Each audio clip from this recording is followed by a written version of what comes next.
Hello बच्चों, चलिए प्रश्न को पढ़ते हैं। एक कोशिका चक्र में होती हैं। पहला विकल्प क्या है? अंतरावस्था और एम प्रावस्था या विभाजन प्रावस्था। दूसरा विकल्प है हमारा प्रोफेज, मेटाफेज, एनाफेज एवं टीलोफेज। तीसरा विकल्प है जीवन एस G2 प्रावस्था। चौथा विकल्प है केंद्रक विभाजन व कोशिका द्रव्य विभाजन। तो चलिए देखते हैं हम प्रश्न की मुख्य अवधारणा को। मतलब हमारा प्रश्न क्या पूछ रहा है, कोशिका चक्र में क्या होता है। तो हमारे प्रश्न का मुख्य अवधारणा क्या हो जाएगा? मुख्य अवधारणा क्या होगी कि क्या होगी हमारी मुख्य अवधारणा? कोशिका चक्र। कोशिका चक्र। अब ये कोशिका चक्र क्या होता है? जैसा कि हम जानते हैं कि जो कोशिका विभाजन होता है, क्या कोशिका विभाजन, वो क्या होता है? यह एक कैसी प्रक्रिया होती है? चरणबद्ध प्रक्रिया होती है। कैसी? चरणबद्ध प्रक्रिया होती है। चरणबद्ध प्रक्रिया होती है। मतलब कि जब एक प्रक्रिया पूरी तरह से पूर्ण होगी तभी दूसरा इसकी अवस्था स्टार्ट होती है। मतलब एक अवस्था जब पूरी तरह से पूरी हो जाएगी तभी दूसरी अवस्था क्या होती है? शुरू होती है। तो हमारा प्रश्न क्या पूछ रहा है कि कोशिका चक्र में क्या क्या होता है। तो चलिए देखते हैं हम एक कोशिका चक्र में क्या होता है। तो उसको समझने की कोशिश करते हैं कि यह एक, मान लेते हैं ऐसे, एक कोशिका विभाजित हो रही है तो उसमें कौन कौन सी अवस्थाएं आती हैं।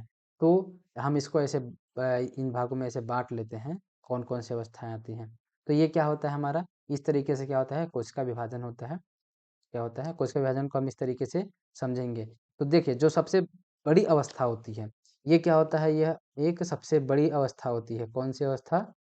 अंतरावस्था। ये कौन सी अवस्था होती है?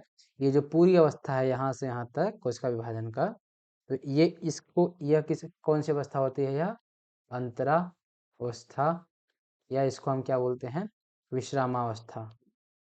विश्रामावस्था कोशिका की बोलते हैं। अब इस विश्रामावस्था या अंतरावस्था में भी तीन पार्ट में हमने बांटा इसको, तीन भाग में। कौन कौन सा? यह है कि जीवन एस G2, ये तीन भाग होते हैं। कौन से? तीन अवस्थाएं होती हैं, प्रावस्थाएं होती है किसकी? अंतरावस्था की। और एक जो छोटी सी अवस्था दिख रही है, इसको हम इस तरह से समझते हैं कि यह एक जो छोटी सी अवस्था, ये कौन सी अवस्था हो जाएगी? ये एक बहुत छोटी सी अवस्था दिखती है। ये जो छोटी सी अवस्था होगी, इसको हम क्या बोलते हैं? एम प्रावस्था। कौन सी अवस्था? एम प्रावस्था। ये होगी हमारी क्या? एम प्रावस्था। मतलब कि हमारे जो कोशिका चक्र है, ये क्या होता है हमारा? कोशिका चक्र है। अब इसमें क्या देखते हैं हम कि कौन कौन सी मुख्य अवस्थाएं दिख रही हैं हमको।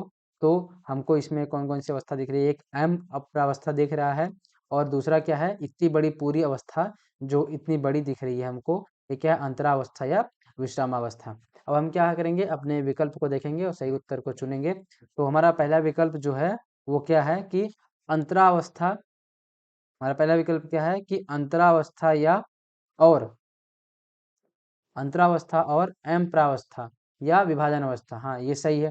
दूसरा क्या है? Prophase, metaphase, anaphase, telophase. ये क्या है? ये चारों अवस्थाएं किसकी? एम प्रावस्था के अंतर्गत आती हैं। तो यह कोशिका चक्र की अवस्थाएं तो हैं, लेकिन यह एक एम प्रावस्था के अंतर्गत आ जाती हैं, इसे वैसे गलत हो जाएंगी। अब जो तीसरा विकल्प है जीवन एस G2 प्रावस्था, ये भी किसके अंतर्गत आता है? अंतरावस्था के अंतर्गत। मतलब हम अंतरावस्था तो देख ही चुके हैं। और चौथा विकल्प क्या है? केंद्रक विभाजन और एवं कोशिका द्रव्य विभाजन। ये भी गलत विकल्प हो जाएगा। क्यों? क्योंकि केंद्रक विभाजन और कोशिका द्रव्य विभाजन तो वो भी एक क्या होता है? एम प्रावस्था में ही आ जाता है, लगभग लगभग। तो क्या देखेंगे कि हमारा प्रश्न का सही विकल्प क्या है? विकल्प ए, जो कि है अंतरावस्था और एम प्रावस्था या विभाजन अवस्था। दिए गए प्रश्न का उत्तर आपको समझ आया होगा। धन्यवाद।